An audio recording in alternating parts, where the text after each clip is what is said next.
Clinical trials are research studies that involve people. Most clinical trials are done in a series of steps called phases. If a new treatment is successful in one phase, it moves on to the next phase. Let's take a look at the three main phases of clinical trials. Phase 1 trials are small, enrolling fewer than 30 patients.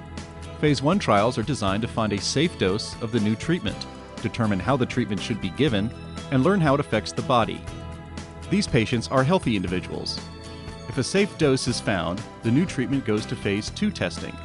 More patients are enrolled, usually 100 or fewer.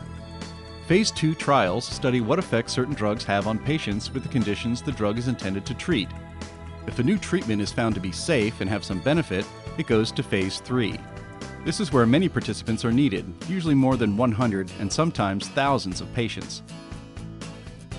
Phase 3 trials compare the new treatment with the current treatment or no treatment to see which is better.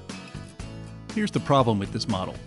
Certain individuals with serious illnesses are not permitted to join these clinical trials. The Food and Drug Administration approval process takes over a decade. This onerous process leaves behind an unreported invisible graveyard consisting of those who could have been saved if given access to unapproved drugs. Free to Choose Medicine gives these sick people a chance to save their own lives. Here's how this revolutionary system works. All drugs start at Phase 1 of the clinical trial approval process. After entering Phase 2, drug manufacturers can choose to follow the Free to Choose Medicine track. This track allows patients and their doctors to make informed decisions of administering a non-approved drug. There are risks involved, but these risks can seem minuscule when facing serious illness.